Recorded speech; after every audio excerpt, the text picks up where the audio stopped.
Okay, so I'm going to do the preamble then. So, welcome to Ursine Combo Lab Audio. This is the podcast of the FGC at UCLA. We're on episode 14 here, where we'll be looking at tournament prep with several expert tournament preppers.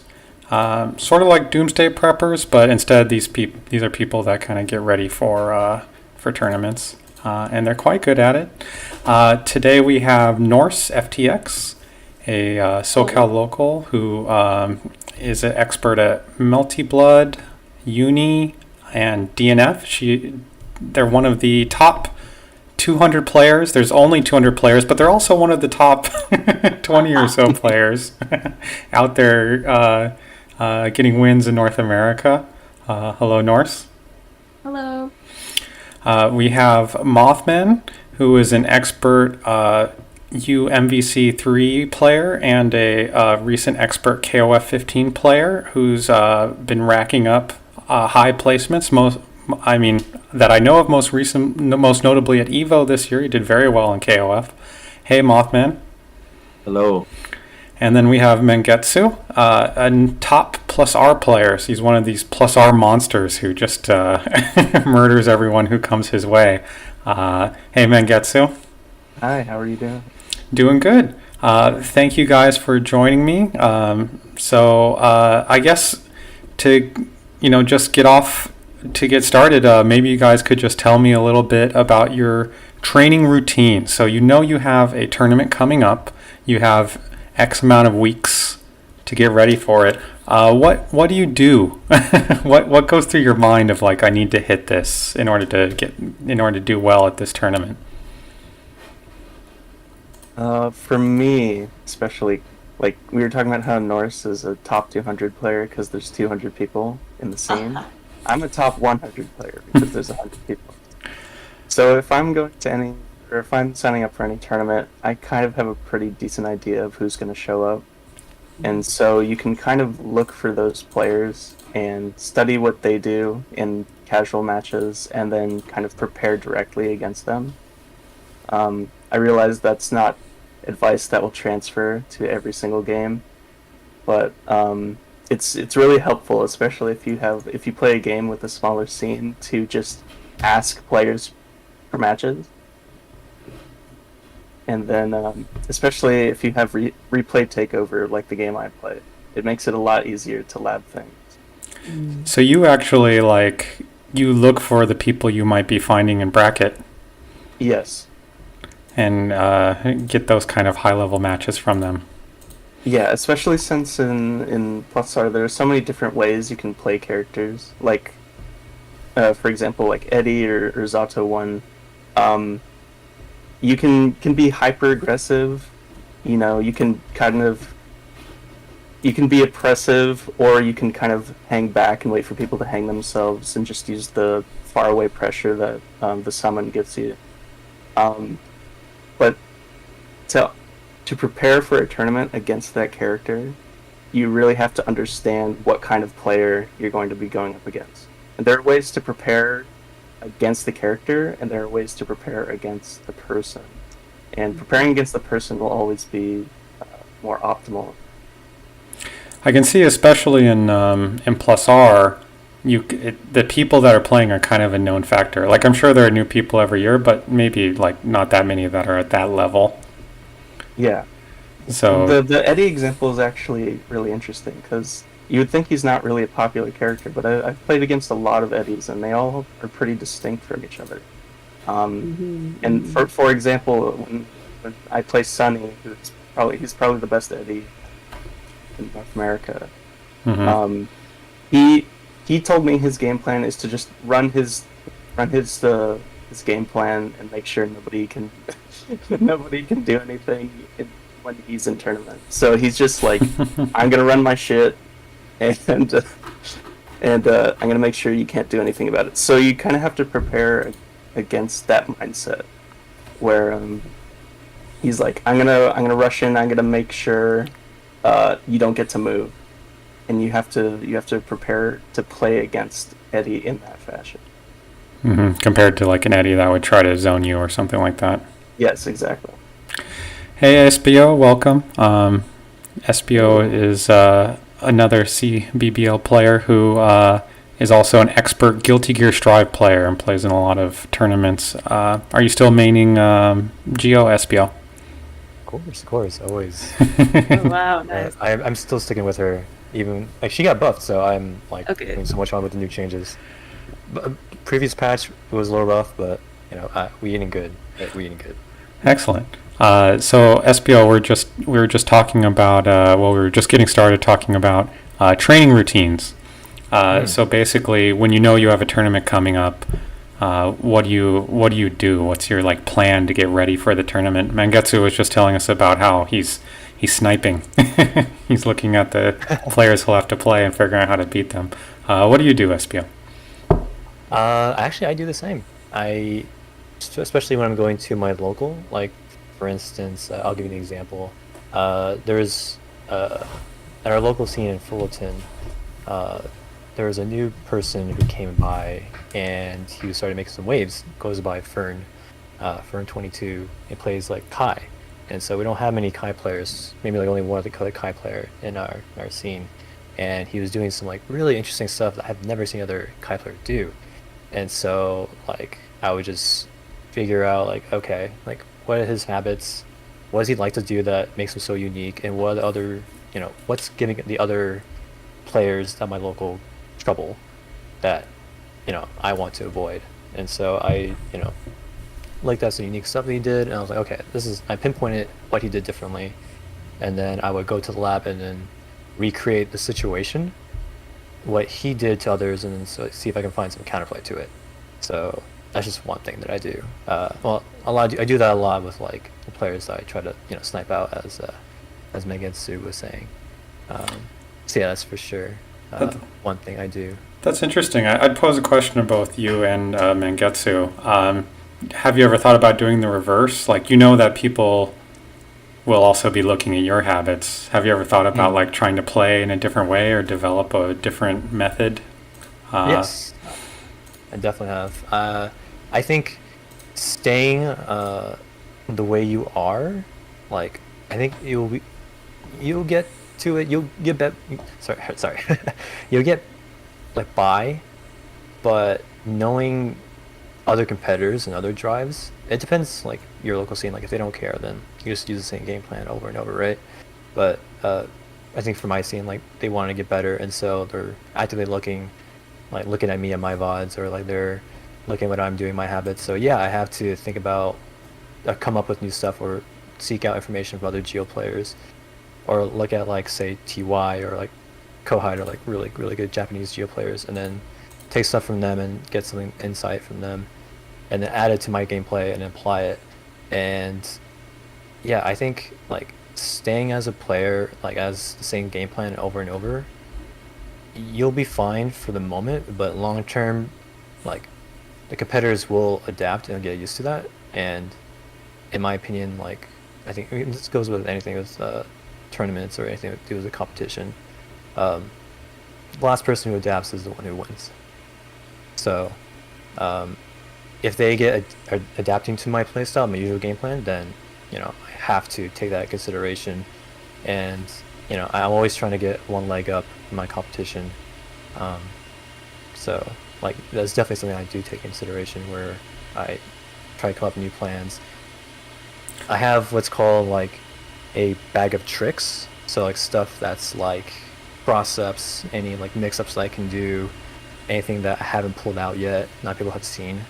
So I'm always trying to evolve that, trying to mix up my bag of tricks, quote unquote, and instead of just using my usual game plan like strike throw.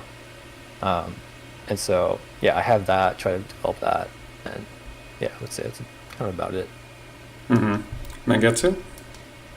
Yeah. So, what you were saying about kind of like changing up your habits, something I was actually going to bring up about training routine is that I feel the best way to use training mode is to kind of eliminate any kind of matchup unsteadiness, like unsteadiness and matchup knowledge.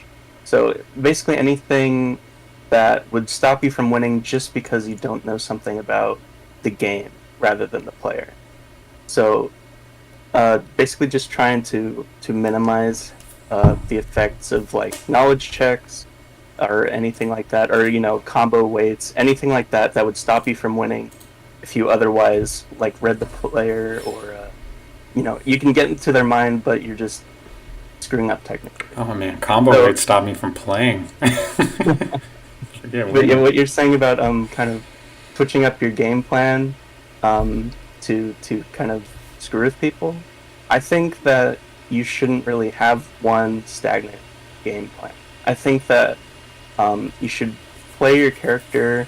I mean, there's always counterpicking too if you want to do that, but I think you should always play your character in a way where you can be flexible, that just be comfortable enough with your character, and then if you see someone adapting, you can easily adapt back. Like the worst thing you can do, I think, as far as being underprepared goes, is like, they're doing something that I can't deal with, and I can't change up my game plan because I'm not comfortable enough with the character. So if that's like, I can't do the advanced movement tech, so if I need to be faster because they're adapting to me, I can't do it. And then that just kind of makes you lose outright. So I think that, yeah, training mode is the most useful thing in terms of eliminating that kind of knowledge barrier. That makes a lot of sense. So it's a lot of researching tricks and things like that. Yeah, or just like, going into training mode, practicing your movement so that you can always be comfortable. Like say you're a grappler character against a zoner. It's like you really need to know the little idiosyncrasies of any normal or special you can do to get around the zoner's big normals or projectiles. If you don't know that, I it's think gonna you make might be matchup the tough. only hideous grappler here. That might be true, yeah. And there's some disgusting matchups in Plus-R as far as for Potemkin versus Zoner. But yeah, knowing what can trip a player up, or what can deal with an otherwise difficult to deal with strategy makes all the difference, and it allows you to play the mental game rather than constantly having to play against the bad matchup. It sounds kind of like you are saying like you're starting to get towards execution a little bit, but neither of you really talk much about execution. Mothman, you play a very execution demanding game where if you miss a jab, you lose. You can get happy birthdayed and lose 2 characters. What do you think about the execution side for your routine? Yeah, for sure. It's a very volatile game, as we all know. I'm personally a big believer in the tried and true cycle of training mode, real matches, training mode, just constantly improving and adapting to whatever you've been doing last. And then on top of that, when you enter events and stuff, watching your matches back, and also just watching everyone else's matches that you're not a part of. I think those things all together is what keeps me like iterating on my game plan and stuff like that. And I guess to the execution part, yeah, just training mode. I mean, not sure what else to say about it, but So you're saying you'll actually watch like tournament matches while you're prepping?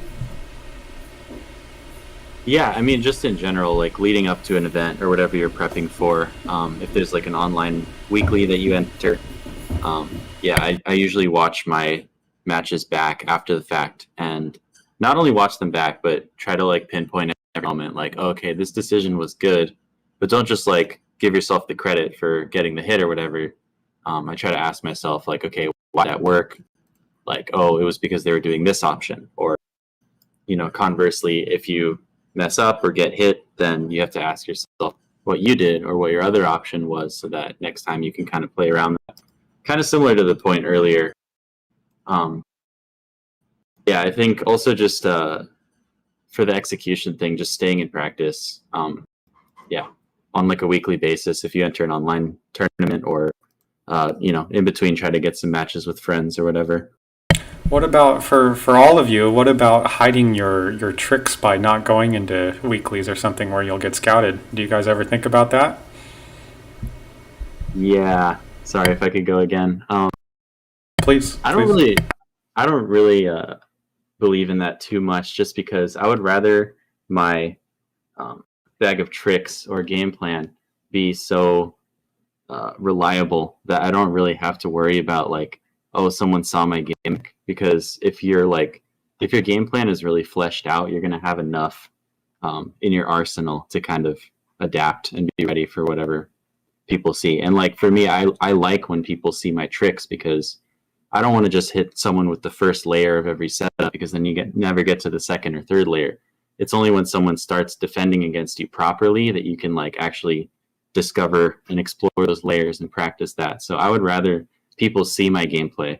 And that's why I try to like post videos and stream and stuff, so that I'm constantly kind of like pushing the envelope of my own team and tech. That makes a lot of sense to make it so that it's not just a trick necessarily. It's the synergy of everything you know.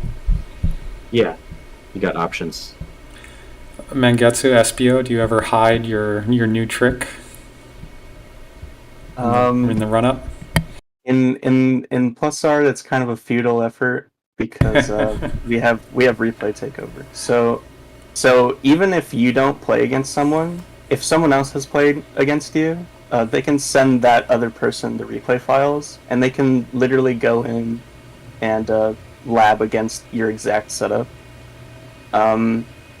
So for me, my bag of tricks is more like, you can mix people up if they haven't seen it before, but if they have, it's still versatile enough where it adds to the mental stack.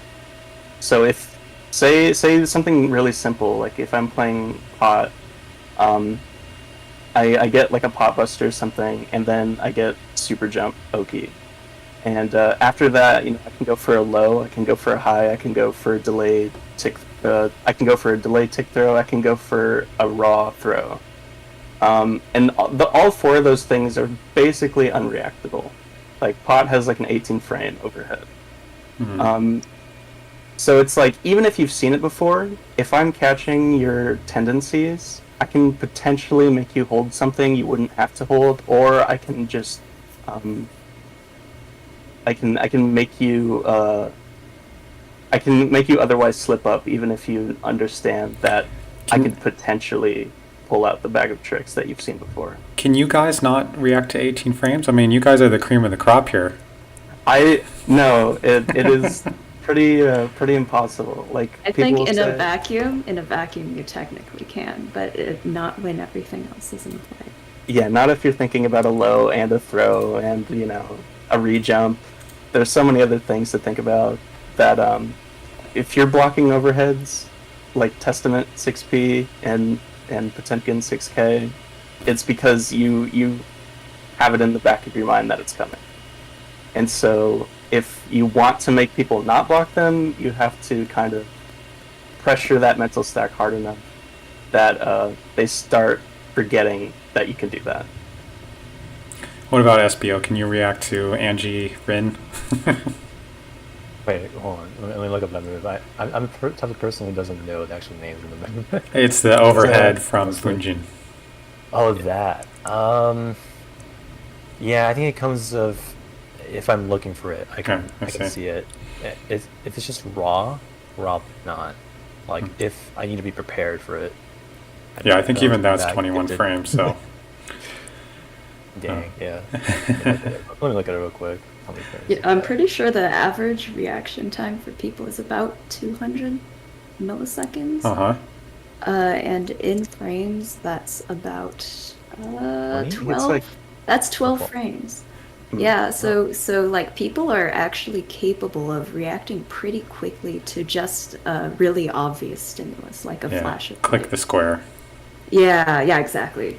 It just when the cue is more subtle, or when there are other things you're also looking for, that adds to the time, along with things like input delay, display delay, etc. All of those just add to that So Total reaction I can time. say my reaction time is about 40 frames. That's when I can tell the mix is coming. So you can block and jump in. Yeah, barely. Okay. You should take the reaction time test for yourself just to see what your baseline is, because your actual reaction time is not 40 frames. It's Yeah, I've taken them like 230 milliseconds or something. Yeah. So you are capable of faster. It's just you maybe aren't thinking of the right things, or aren't I guess looking for the right cues or something like that. So what's your routine, Norse? Are you practicing reaction time? Are you clicking the green square Oh no. when you're training for tournament, or what do you do? Yeah, so I'm from like the pre-COVID era.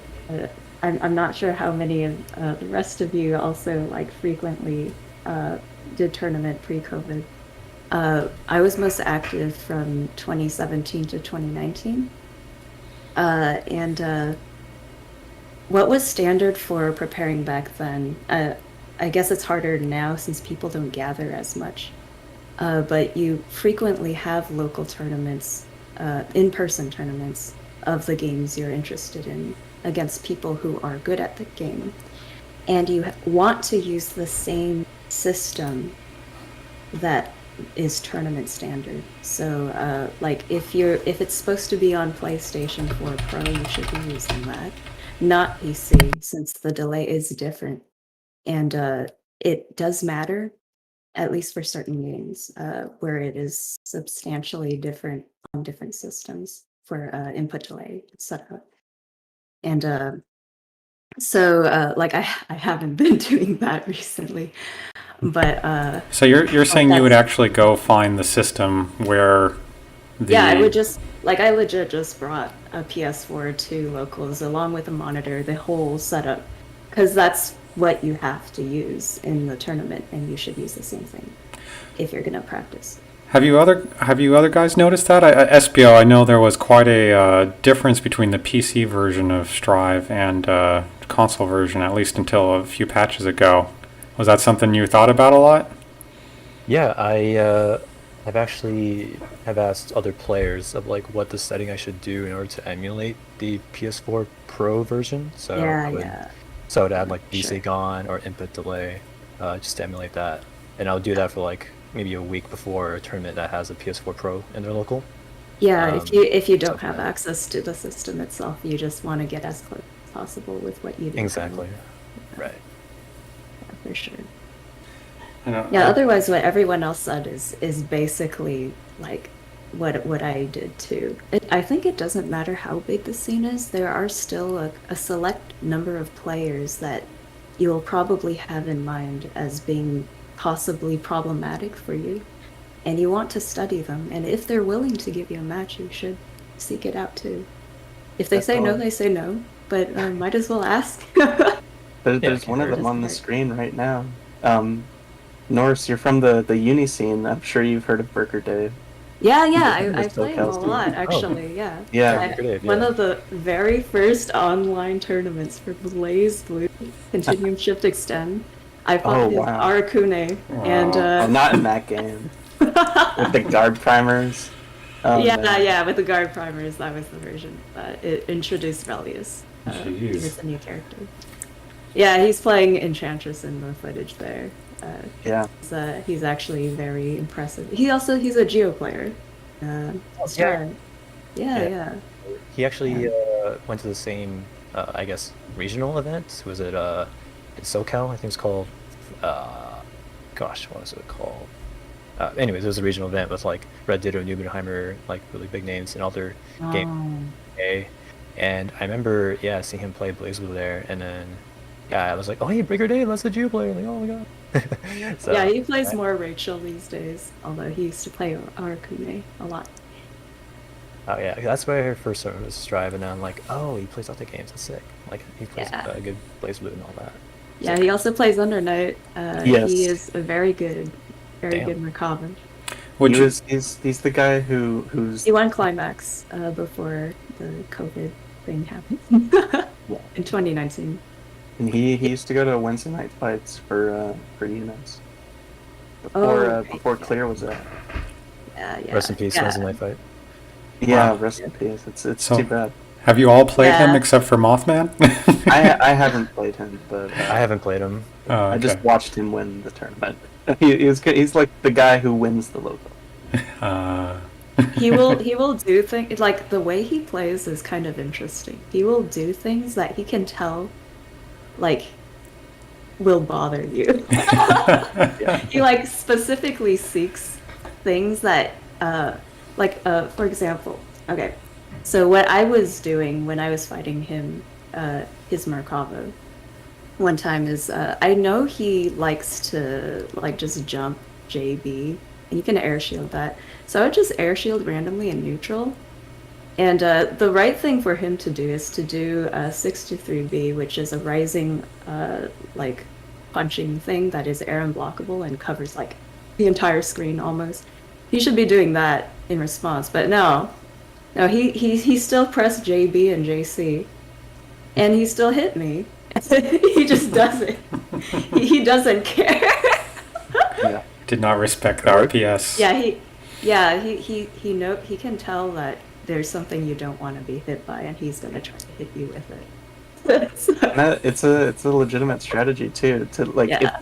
if someone is doing something that seems to counter what you're doing, it is a legitimate strategy to pressure that to be like, oh, does it really counter it in every situation? Yeah, Or- and or it even in tells most the other player, Yeah. and that's really good. Especially if it's like executionally intensive. Like Mhm. in Plus R, Chip has a command grab that makes him invincible. And so a great counter is to air throw it. But how many times are you going to, with everything that Chip can do to you, like that entire mental stack, how many times are you going to react to the command grab and air throw?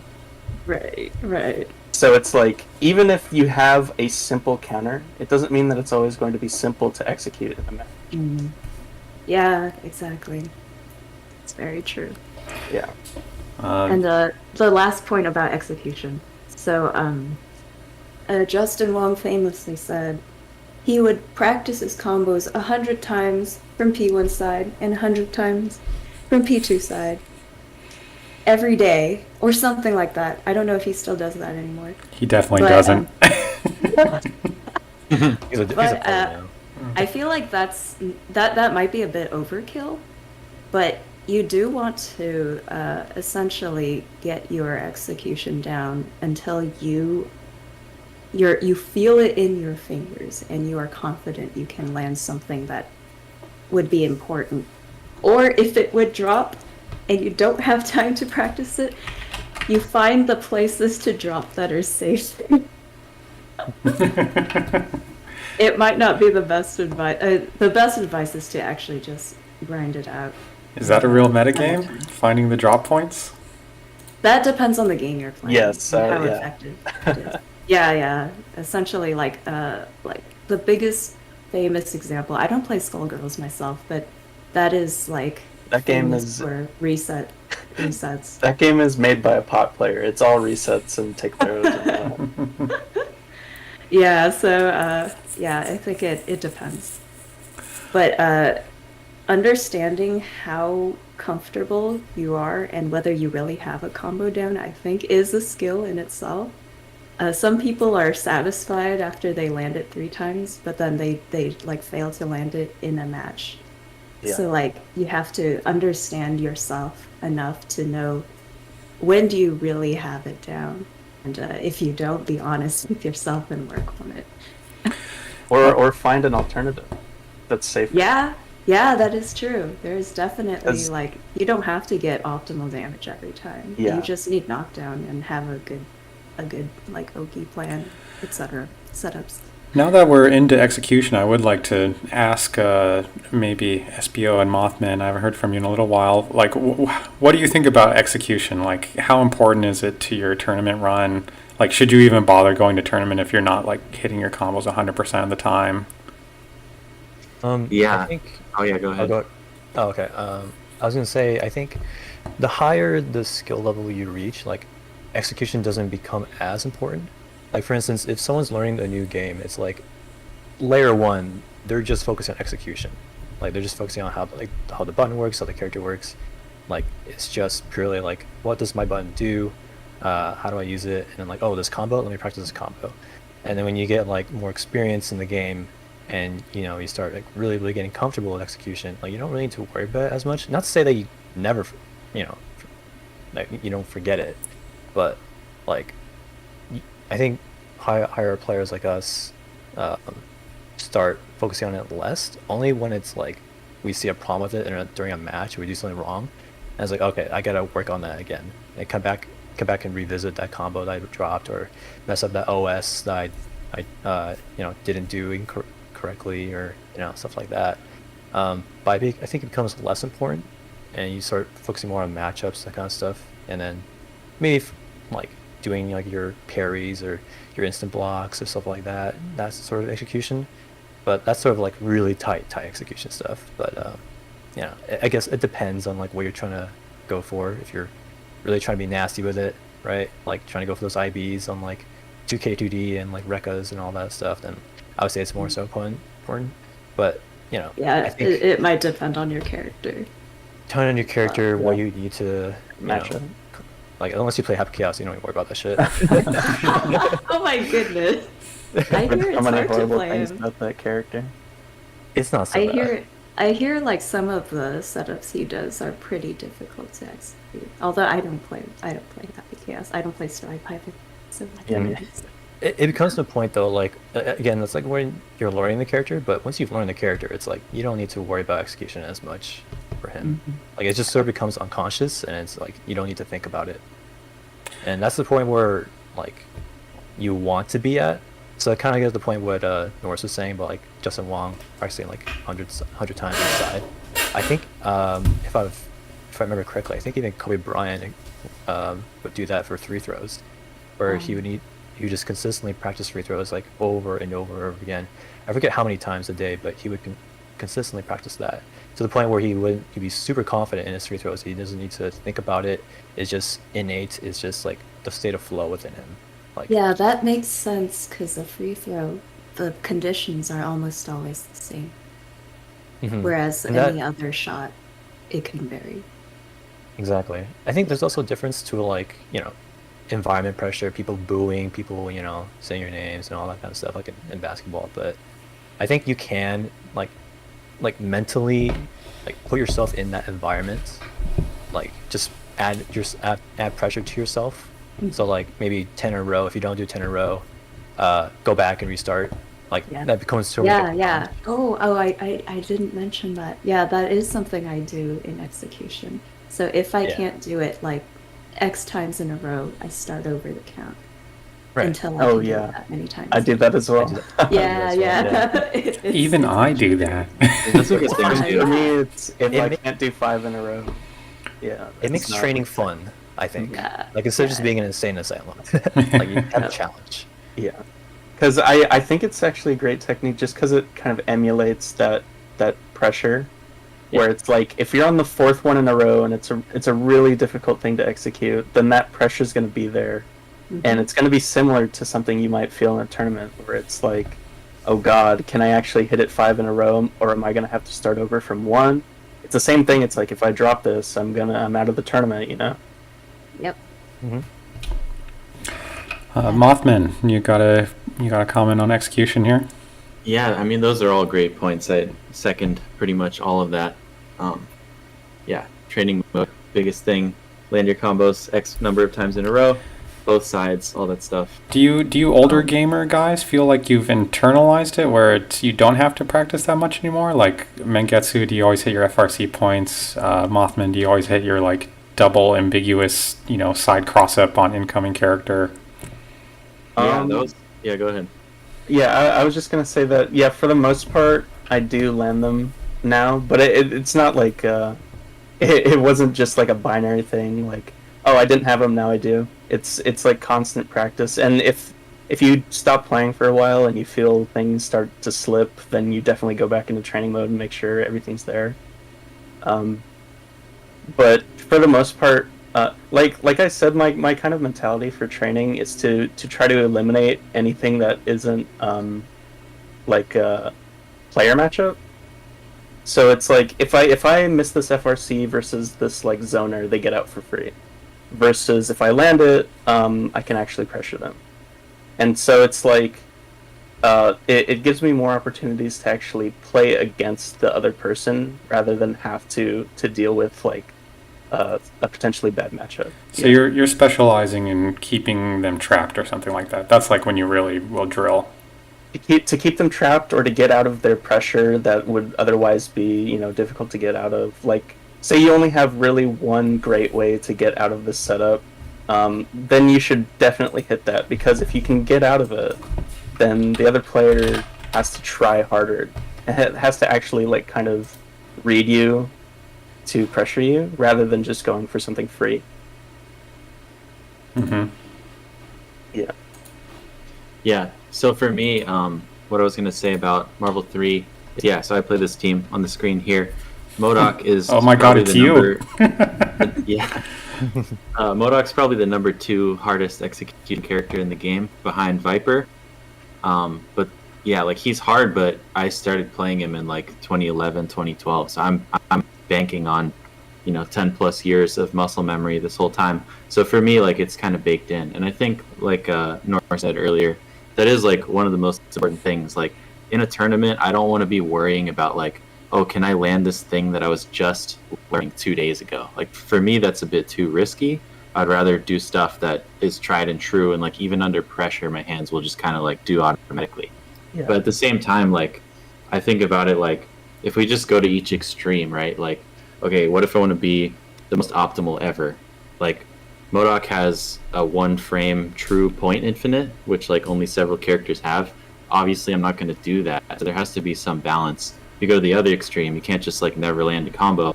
So the question's like, where in the middle do you want to be? And like for me in casuals is when I go for the riskier stuff, the more optimal stuff, so that I can start baking it into my muscle memory. But in tournament, you kind of want to do tournament combos and maybe dial that down a little bit, just so that you're gonna like hit reliable stuff. And the other thing that's specific to this game is that obviously it's Marvel, it's crazy, you can do a lot of damage depending on your team, and the health ranges basically go from 750k to 1.25 million. So that's kind of a wide range, but the thing is like most common and top tier characters have less than 1 million.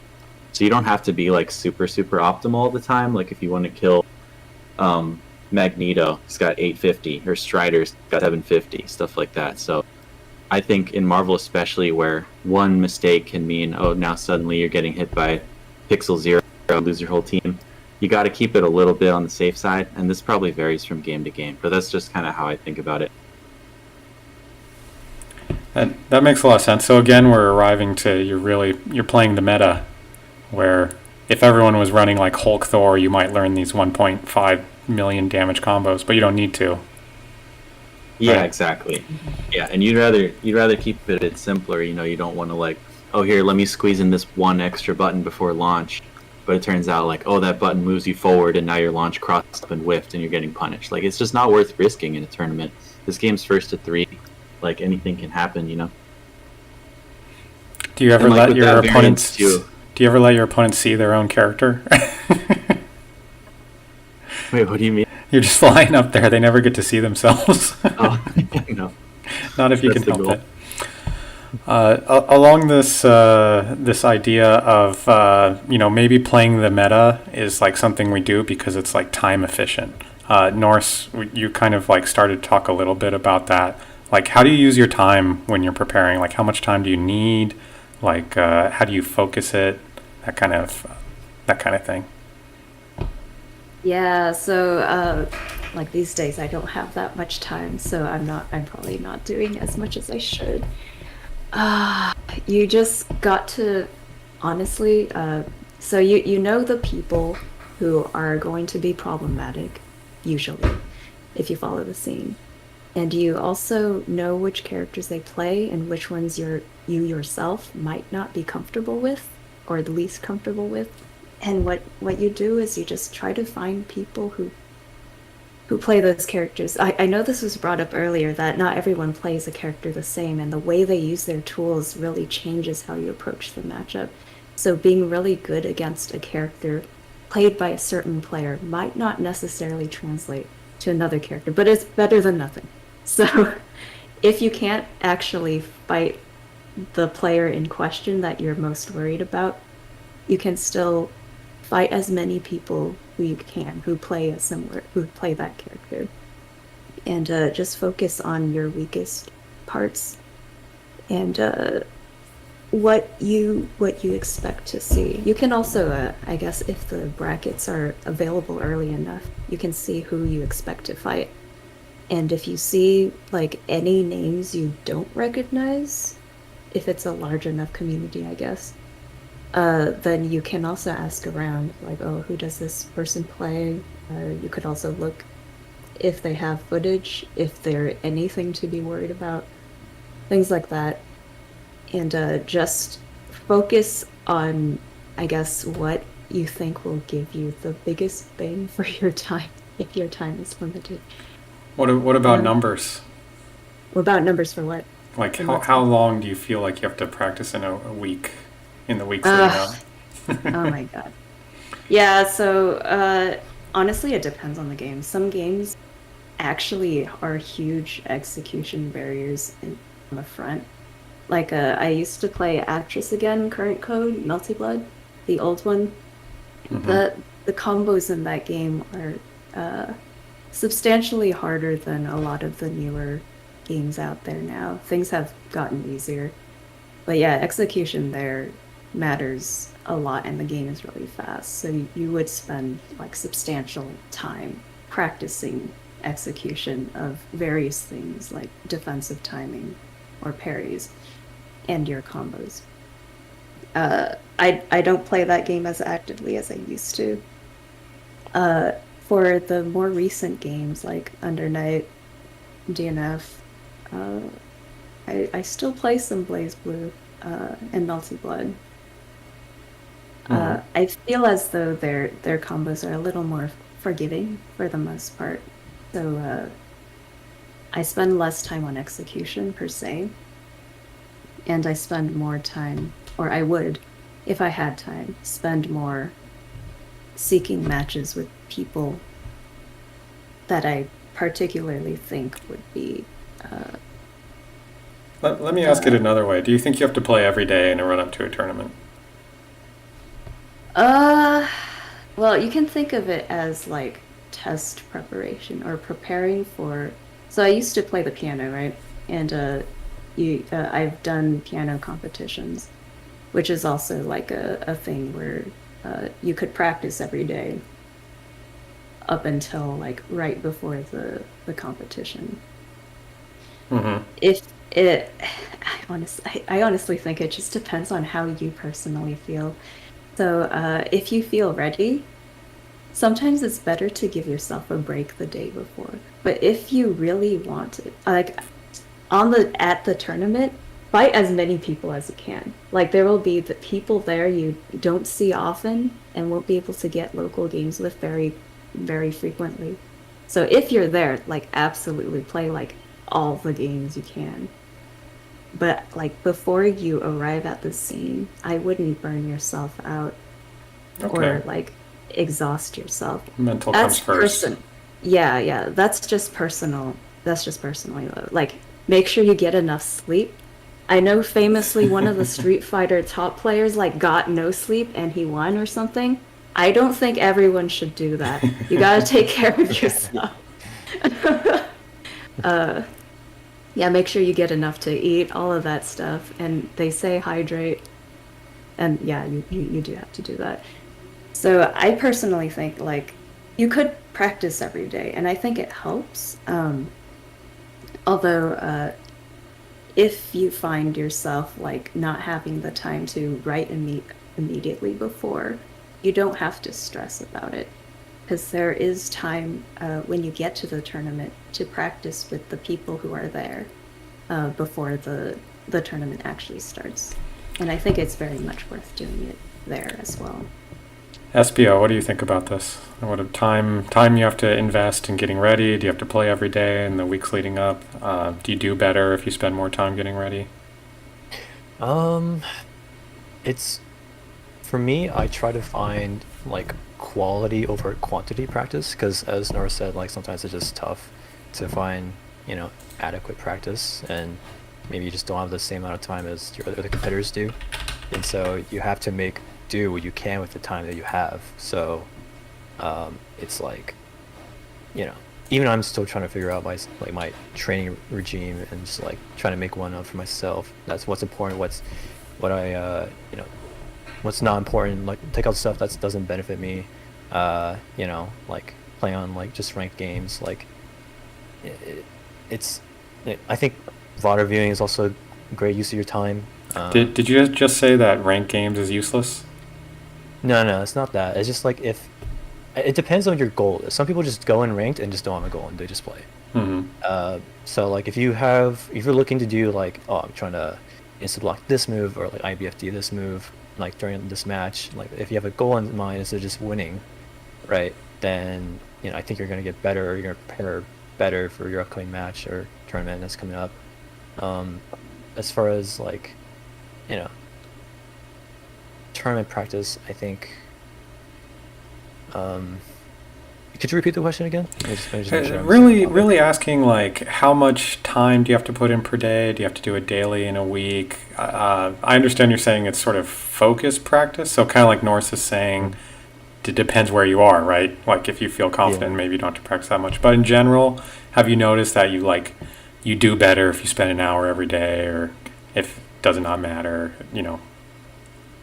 There are some people, and I've talked to some people where it's like they don't play for like maybe a week, and they're just like, oh, like this is what I needed, just a break from a week or a couple days, and then like already just so good.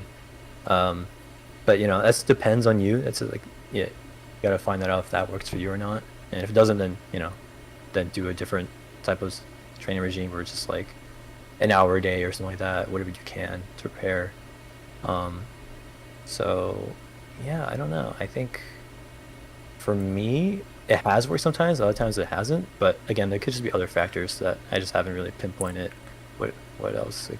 I mean, I think that definitely when you're like in a grind, I think everyone's been in that like 3-hour ranked mode grind where you're actively getting worse the longer you play. When you get like diminishing returns for the time. When you get tilted. Yeah, when you get tilted. I was going to say that about ranked in particular, that I don't think it's a bad thing to practice in ranked, but if you're in it for like the points or something, or the whatever floors there are in Strive, then it's like, I feel like that's not a great use of your time if you're trying to get ready for a tournament. Because it's like, if you're going to end up being mad about something that has nothing to do with the content of the match, I think it's harmful. But if you are going into ranked just for like the additional pressure, then I can totally understand where you're coming from in that. Especially because a lot of games have ranked matches that are like first to two.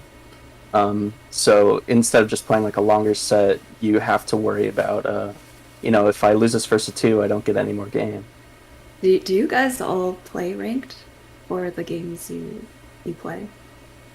Yeah, I play ranked sometimes. I do. And I also look for, player matches like first to tens and all that as a bonus. I play ranked in KOF, but Marvel is kind of past the point of ranked being a thing. I see. Yeah, it's hilarious if some new person gets UMVC3, a used copy on PS3, and then Mothman's waiting around on the network to play them. Yeah. We just use Parsec now, but the game's in-game netcode was never very good anyway, so it's not really the good place to practice. It's something other than Marvel if you play Steam netcode. Mm-hmm. Yeah, but another few things I wanted to say. Yeah, definitely I would recommend playing long sets over ranked first to two or whatever, because there's just going to be more adaptation, and you can pick out, your friend or whatever player who plays certain character or team that you're trying to practice against or whatever. You end up just getting like more depth, like more out of it, I would say. And I think that can be really beneficial, like leading up to an event, because maybe if you run into a player of that character in the tournament, you can say, oh, I kind of know this matchup, or I was practicing this recently, like I have an overview of what options there are, what I can do to counter them, etc. Yeah, I think that's definitely a more like productive way to practice. If you know the person, you can talk to them about the match on top of that or whatever. And then yeah, like during tournament, I like to just have all my whatever bodily stuff taken care of, food, sleep, if you drink caffeine, whatever, all of that stuff. I know some people, my good friend who's won many a Marvel tournament, just never eats like all day, and I can never understand that because like for me it's like so distracting. So I don't know, do you I guess, but also yeah, there's that old video of Duck, the Marvel 2 player, and they're interviewing him, and he's like, yeah, the tournament day I don't eat. Most people it doesn't work for, but I'm a champion. Okay, so there is technically like biological reasons some people might choose not to eat. So I know some people like after they eat, they have trouble focusing. They get Yeah. tired. That's definitely me. Yeah, so it for people like that, it makes sense. Like you don't want to be in that state while also trying to play. Like basically bordering on food coma while you're trying to like focus. So I totally get that. But some people don't get that. Like I don't have that problem. So I like prefer to eat. I actually focus better if I've had something to eat. So Yeah, you for gotta sure. like you gotta know yourself.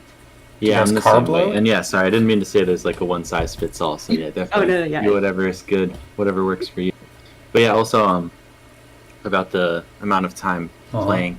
I think like everyone's just gonna have a different schedule with school and work, real life, whatever. So yeah, play when you can. But I think the most important thing is like play if you're feeling it.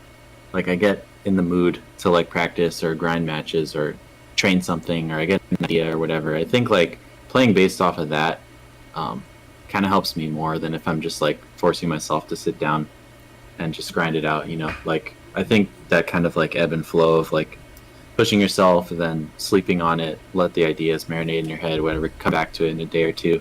I feel like that's been more successful for me personally.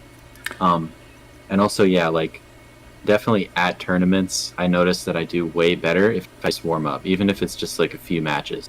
Yeah. Just like getting there, playing, 100%. playing on the platform that the tournament's going to be on, and just like in the moment, like warming up your fingers, whatever.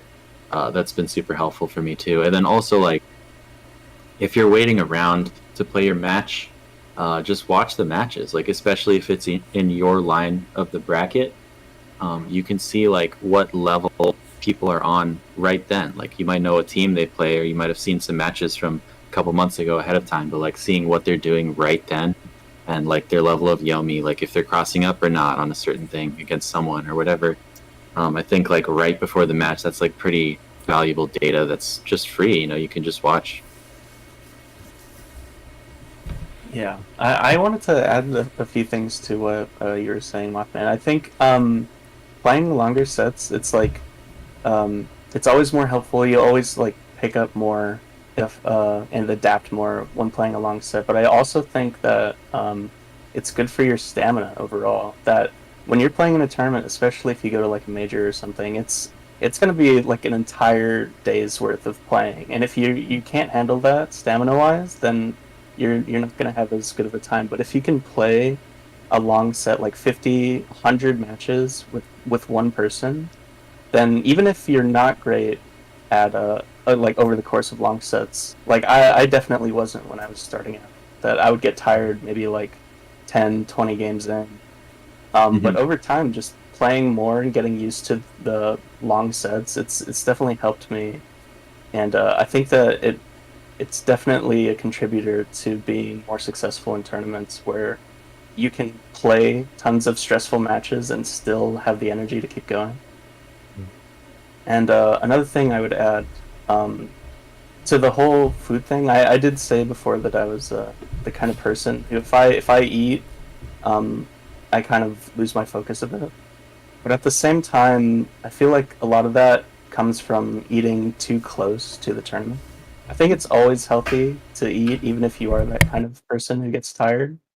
But just kind of space it out more. Don't eat a huge meal right before you go to a tournament. Like have a healthier habit, like eat a breakfast, maybe something small beforehand. I don't think it's a great idea to just not eat at all, even if you are that kind of person. Um, so yeah, and then what you're saying about watching the matches is definitely true, especially if you've I feel like a lot of time in a lot of times in tournaments when you have downtime is because you've won a match and you're waiting for your next one in the bracket, and so it's kind of, to me, that feels like almost like a reward for winning. It's like, I won my match. Now I get to tune in to what I'm potentially going up against. So you guys are prepping mid-bracket. Yeah, absolutely. Wow. That's like arguably the most important. Mm-hmm.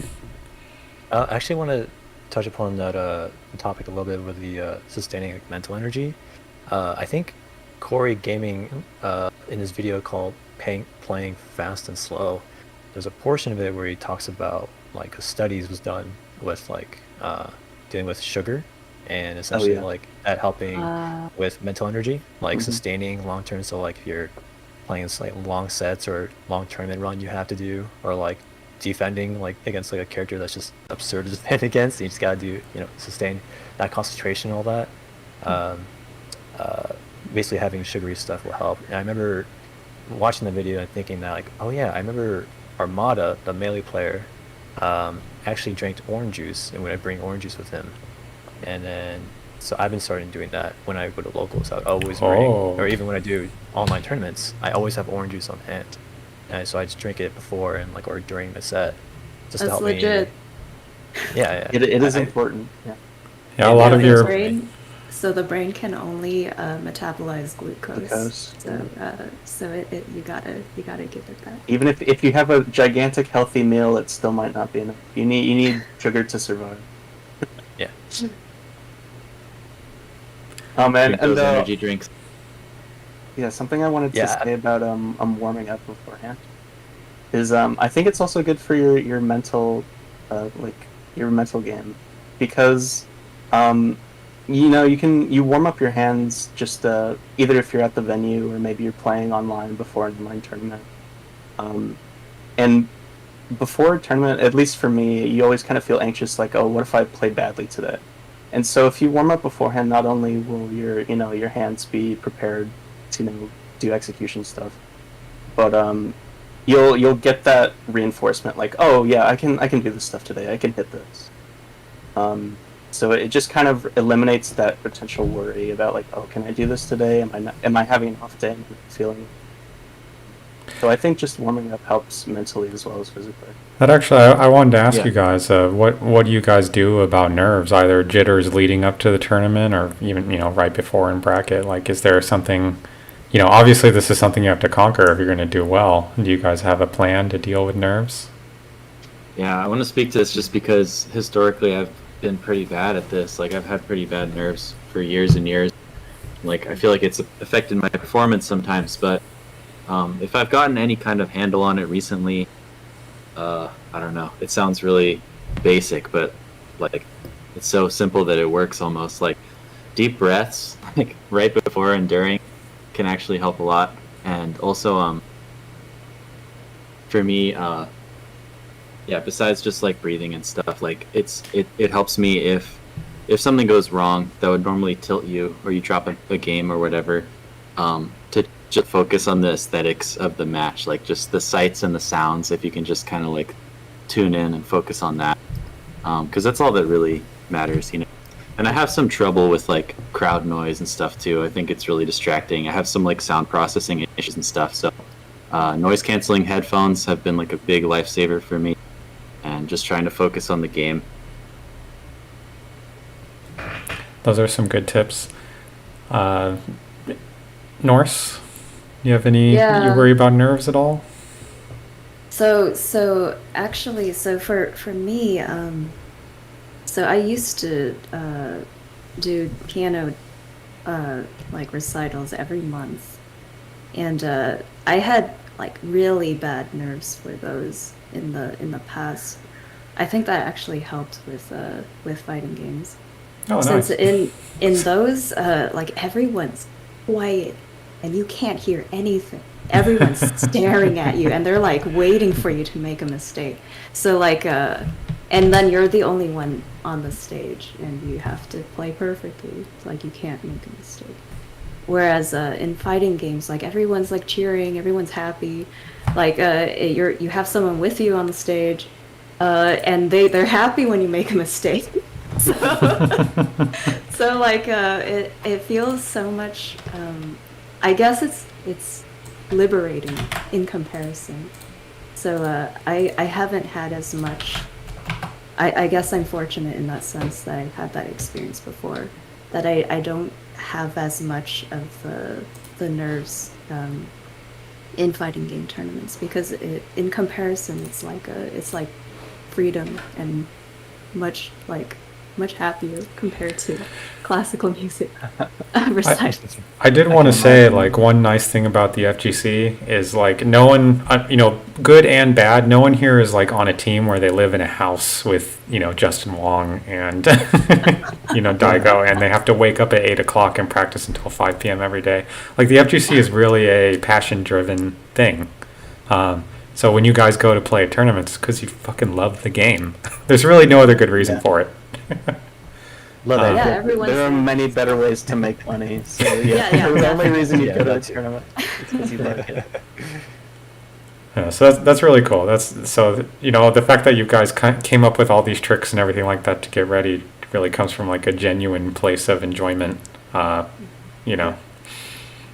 think a lot of it is kind of like the competitive spirit. I think where it's not about like, oh crap, I'm gonna miss out on this $50 pot bonus if I don't play well. It's more like I came here to compete and I want to actually show that I can compete, at a high level. I don't want to look like a scrub when I have potential to be one of the best players in this tournament.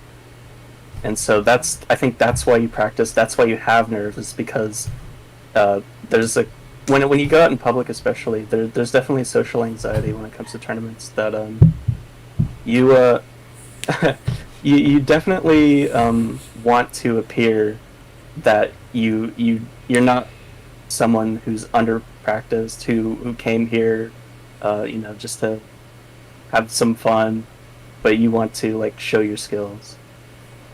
And the prospect of not being able to do that is very anxiety inducing. Yeah. Sorry, really quick. One more thing that just came to me too is that I used to put a lot of stock in like watching the bracket and stuff. Like, oh, who do I have to play next? Like, oh, if I have to go this way, like they're gonna play this team. Am I ready for that? Blah blah blah. But like, I found more success weirdly where I just don't pay as much attention to that. All I have to do is beat the person that they put in front of me. Just like win the next match. Like, again, like it sounds so simple, but I think I used to work myself up a little too much thinking about all the hypotheticals that could happen or whatever, and that ultimately just like causes anxiety. Just focus on the here and now, live in the moment. Just beat the person. Yeah, something I definitely think. Okay, so on that topic, if you are in a match that will get you into like top 8 or something, don't think about that. Like don't think about that. Yeah. Or like this one, if I win this match, I'll be in top 3. I'm already guaranteed a payout. That doesn't matter. Like, that is not what's happening in the match. So don't even like, every time I think about that, it's like so distracting. And absolutely. Yeah. And it's almost better if you're like, oh, that was for top 8, than if you're like, I got it for top 8. Yeah, exactly. It's like a little surprise, like, oh, I'm in top 8 now. But yeah, I definitely will say that that's more of a factor when you're kind of just starting out, where it's like, oh my gosh, if I win this, I could be in top 8. This is my first tournament. I can't believe it. And then you might get kind of stuck in your head about it. But I think as you continue to enter things, that you focus more on like your micro goals, like I want to beat this player, or I want to take a game or take a round, anything. I want to be able to counter this, parry this, just focus on the matchup rather than the implications of the matchup. Yeah. And another thing I would say that I found, because I've struggled a lot with nerves, and I feel like if you ask a lot of top players, they'll say nerves don't really go away. It's just how you're able to handle them.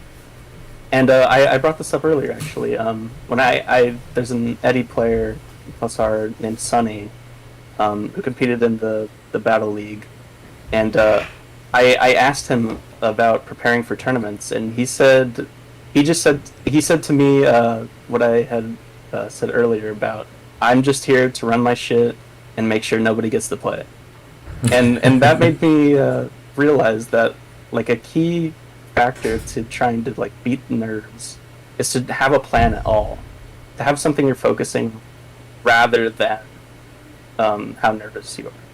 So it's like for him, it's I'm here to run my shit. I'm here to impress you and to trick you and do all this crazy stuff so that you don't get to play and I win. And if he's focusing on that, then he's not focusing on what if I lose. And for me, that's kind of translated into the kind of micro goals I think about. Like I want to try to take a game. I want to try to beat this option. I want to run this option select or setup or whatever. I want to hit this combo. And eventually, if you get to the point where you can do all those things and you do succeed in those micro goals, then you'll end up winning the match. Because I feel like I can speak for most people that if you have a goal in a match, it's usually related to winning it. So you can kind of piecemeal get to the place you want to be. I think Cool. along with preparation, like definitely preparation, another aspect of it is like perception, how you perceive like tournament nerves and all that, or like tournaments in general. I think on Core Gaming's video on like getting better at fighting games, there's a quote by Daigo that says like tournaments are a playground for people who practice for growth. Once I made that realization, I finally started making continued growth my goal rather than winning. So like that's a different change in perception of him. It's like having practice and, like I said, continued growth. Like I think that is what I'm trying to implement as well, instead of just looking at W's. And then, sometimes the ego gets the best of me, like, oh, I shouldn't have lost to this player, or like I shouldn't have this or like done that. But like having that change of perception, I think long term will help me to get better. So that's something I'm trying to work on. I'm sure many other players are too, if they read that quote or something like that. And Yeah, it's definitely true. I think the way a tournament match flows is very different from a casual match. And there's a sort of like the fact that there's the stakes there, even if the stakes are just prestige sometimes, just gives it a sort of intensity you can't really find elsewhere. And that's what makes it so enjoyable, I guess. So like if you focus on enjoying the matches rather than just focusing on winning, because you can't get this experience anywhere else, so make the most of it. And especially locals and majors, right? Like those are very unique experiences. Yeah, for sure. Yeah, and I want to second that point in the quote too. The way that I heard it phrased was like winning is a side effect of improving. Yeah, and that also stuck with me, because it's totally true. Like you're not gonna win and then get better. It's the other way around. Yeah. Whenever I've recognized that I've gotten better, it's never because I was like, oh, I really tried to win. It was always because, oh yeah, I tried to get better. I've practiced, and I've noticed certain things in matchups. It's always like a kind of shift in awareness rather than, oh, hey, this time I won. I've tried to win every single time, but this time it worked out. Right.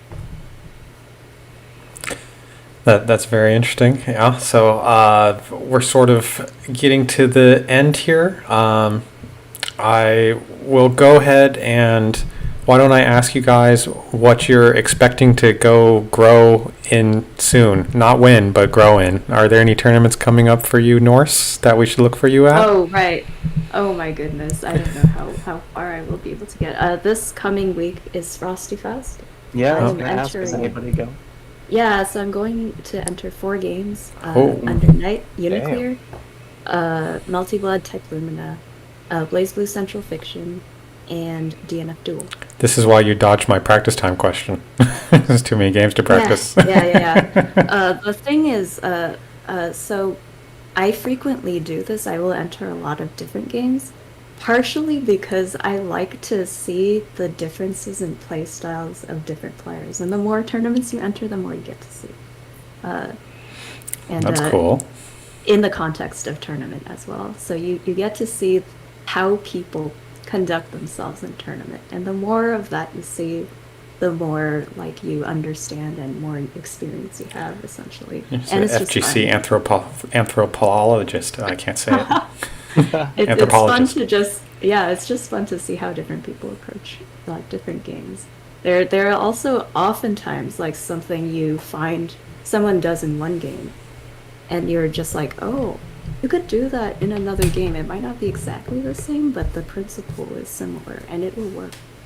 And you can borrow things from different games and try to apply them elsewhere. It mixes up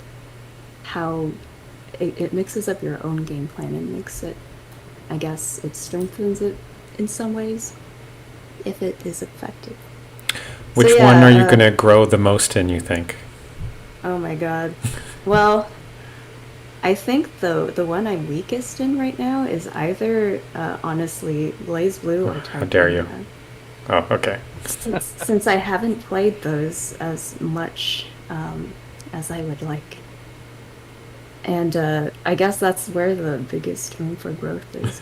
I definitely need to get casuals before them, because the throw buttons are different in like every single one. Yeah, that is annoying about anime fighters. So I need to like not accidentally press the wrong thing. That's just if you play lots of games. Then, and what should we look for you in top 8 in? Oh no! Don't look for me. DNF? I'm gonna get gate kept. DNF? No, I'm pretty sure. So there are about 200 entrants for DNF Duel here. And there are some very strong people who were not there at Climax of Night, since Climax of Night was mostly East Coast, like just the Georgia Southeast people, whereas Chicago kind of gets people from everywhere. So we'll be seeing some strong people. Well, Norse, I want you to go back. I want you to listen to this podcast again, and I want to see you in top 8. All the tips are in here. You heard them all today. That'd be cool. What a story that would be. Everything you could need to know. Oh my god. Can you, if you do but that assumes I do all of those. Yeah, I definitely will. Yeah. Well, you got like 4 days. Yeah, I definitely do. Oh yeah. I hear 4 Frosty days. has a great venue though, so getting practice shouldn't be too bad. Yeah, I've been there previously. It's been great. The only problem is I don't have a venue, but whatever. I'll just get on the 7:30 a.m. shuttle and I'll be there. Yeah, that's the other thing. Ideally, if you go to a tournament, try to get the venue hotel if you can. That is just, the convenience is unmatchable, and being able to just just do games all night and not have to worry about getting back to your hotel is really good. You get more time out of your brief period in that area in a tournament with the people. That's like some real tournament prep. Make sure you get on Hotwire and get a good hotel room rate early on a venue hotel. Yeah. Make sure you don't miss the shuttle. Don't miss the shuttle. Yeah. Like, that's why I'm gonna get the earliest one, because I assume most people are gonna be a little bit later. Most people are Fair to assume with gamers. Yeah. I can trust people to be last minute if they're in this field. FGC standard time. Mothman, what should we be looking for you to grow in soon? Yeah, well, I'm also going to Frosty. Oh, cool. Hey. Yeah, good luck. Maybe I'll see you there. But yeah, I'm also someone who loves to enter a lot of games. I only went to Frosty one at a time. It was in 2020, right before COVID. Yeah. And I entered like 6 games or something like that. Oh shit. But this time I dialed it down to 4, but that's still a lot. So I feel like I'm gonna have a full plate. But I entered Marvel 3, KOF 15, Third Strike, and Tatsunoko. Oh, nice. Yeah, so Tatsunoko's a side tournament, but I think the other ones are official. But yeah, I'm hoping to grow, to answer the question, the most in, I think, Marvel still. Wow. That's definitely the game that I care the most about, that I want to do the best in. We'll see how it goes, but one thing that people have said in the past is like, oh, like, you're getting there, but you don't travel to that many tournaments. And it's kind of true. I just stick to like West Coast stuff. I went to Evo and stuff like that, but there's still a lot of like East Coast players that I've never played offline, only online, but that's kind of flawed and stuff. So this is a chance for me to finally play them, maybe in bracket and potentially, I don't know. We'll see how I do, but I'm got my fingers crossed for that one. And then Tatsunoko, I hope to do well. Also, I actually won the Evo side tournament, Nice. Oh no. Nice. and I got second place in 2020. So hopefully I can keep that up. But yeah, and then also KOF, like I'd like to do well, but I'm definitely newer in that game. There's a lot of killers, so we'll see how it goes. You also have to look for Mothman in our season 5 CBBL tourneys, where I'm sure he'll make a dent. Yeah, good luck. Good luck, dude. Thanks. Mangetsu, where should we look for you next? Where will you be growing? Probably just in, plus ours is my main game. I'll continue to play that. Luckily for me, there's a lot of kind of old heads in that scene, so there's always room to improve. And,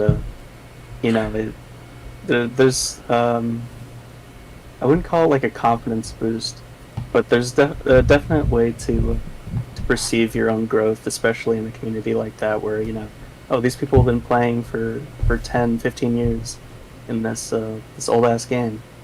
And because of that, you can see if you start to beat those players, then it really feels like you've improved, and that you don't feel like you've stagnated at all. Yeah, it's like Afro Samurai with the bandanas. Like, it's the people that are good have their number, Yeah, you go after that exactly. number. Do you have a something you're going to travel to, or a big online tourney that you'll be competing in soon? Currently, I don't really have the ability to travel. If I did, I would definitely be going to Frosty, just because it's basically the super major for Plus R, since Elvin is one of the best players.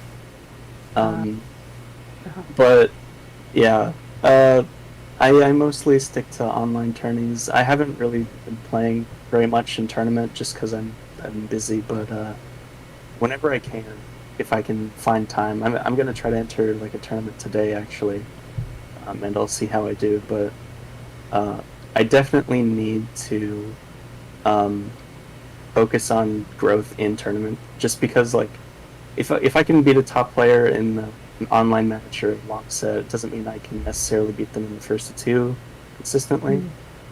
So it's something I need to work on, and I don't know. It feels kind of strange saying, "Oh, I need to manage my Guilty Gear Plus R tournament time better," because it feels, even though I do love the game, it feels so low on like a priority list and all the other things in my life. But I do care about it, and hopefully one day I'll be able to travel and hopefully do well. Yeah. Cool. Well, we'll be looking forward to seeing you out there one day. I think I didn't know that Frosty Fausting was like the Plus R major, so I'll definitely have to check that out.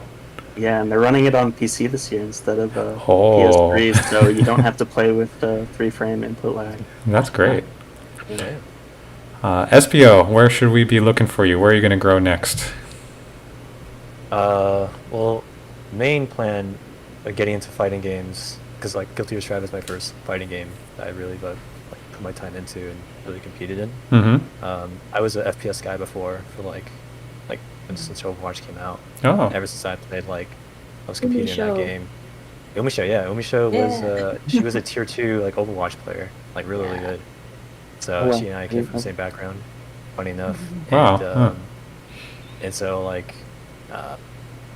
my goal, for sure getting into it was I got into fighting games because I got tired of ranked and team tournaments and team games, because I just didn't like the added variable of nothing in your control. Whereas in fighting games, you have all the control and it's only a 1v1, and it's more like you can see what the problems lie and you can fix it on your own instead of relying on someone else to fix on their tendencies and all that stuff. Yeah, it's a conversation instead of a blame game. Yes, exactly. It's also kind of a double-edged sword because like some people just can't deal with blaming themselves or taking taking responsibility, I guess, that like that they were the ones that messed up. But thankfully I'm not that kind of player, and I've been looking for a game that was like that had good netcode, and I was like, oh, Strive, like perfect. I saw Maximilian talking about it a lot and like gushing over it. I was like, oh shit, I love the artwork style, and I got into Skill 2 Strive and loved it.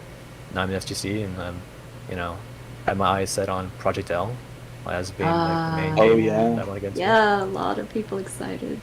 Very, very excited. Like, that game's gonna be backed up. So, also Street Fighter 6. I'm also excited for that. Like the potential for that game. How many people are gonna get into it? How many people are getting into fighting games? And like, just the support that Capcom's gonna bring into it. So you're getting ready to make a big run when these new fighters come out. Exactly. I think right now, like Strive, in my perspective, right now, Strive is a means of me getting better as a fighting game player. So that's kind of the reason why I didn't want to pick like a top tier. I wanted to just get better as a player. I didn't want to choose my way of getting W's. I just Develop want the to fundies. Yeah, develop the fundies. Yeah. Not to say that the people who are top level and play Happy Chaos are bad. Like they are really good. They are really good players for sure. Even Umisho, like she's very good at the game. She just makes that character like so good. And like so, but yeah, someone like her is someone I try to emulate and like being so good at this rate. So I try to like emulate her training style or like ask questions like how can like improve in such a short amount of time. I've asked Razo, like Umisho's girlfriend, so I've like asked them, so they've been really helpful. But as far as when you can see me, hopefully Project L, hopefully Street Fighter 6, hopefully in a top seed or whatever, in a big major first drive. I won't be at Frosty's, unfortunately. So next thing you probably see me in major, probably not major, but maybe like I don't know. Is DreamHack a major? I'm not too sure, but I think it is. I think it counts. If not, it's a regional, at least. Okay, so then you probably will see me at DreamHack San Diego or maybe DreamHack Dallas, since I can probably go there. So there's also Slashback, I think. That's in NorCal. San Jose, yeah. I might be able to do that. Hopefully I can, but if not, then DreamHack San Diego probably my best bet. I think that's in April, I want to say. It's during the finals week for Berkeley, so none of the people that live up there can go to it. That's too bad. Unfortunate. I think I covered everything. Yeah. All right, cool. Well, thank you so much, guys, for hopping in here and talking about tournament prep with me. Thanks for having us. Yeah, thank you. Thanks for this. It's been a very interesting conversation. So I'm gonna see you guys in top 8 next time. Now that I know all the secrets. And if anyone listening wants to get better at their fundamentals, they should join the Bruin Battle League. Oh yeah. Great shout out. Holy moly. Plug that in. Yeah. I love it. All right, guys. That'll be it. Thanks for tuning in. Catch you next time. Peace. Bye.